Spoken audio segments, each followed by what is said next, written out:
In ancient philosophy, there was this idea that purity was incredibly important, right? The idea of consistency in something was perfection, right? So with the Transfiguration story, we have this image that we've come to equate with this sort of perfect, pure, white light that happens with Jesus. Jesus is working with this idea of purity throughout his ministry, often referring to wanting to have single-minded faith or have sort of perfect faith.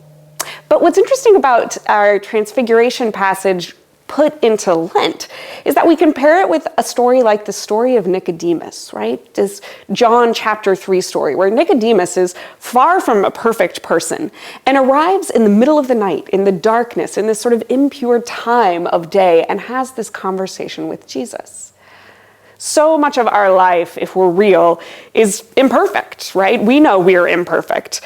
We might see images of this sort of perfect white cloth, but the idea of getting through a whole day, at least for me, where that white cloth by the end of the day still is the perfect white, is pretty much impossible. So I love having this pair of texts where we have a transfiguration, the perfection of Jesus, but also the way that Jesus gets down and dirty with Nicodemus in the middle of the night in a hidden room full of secrets, but also full of grace.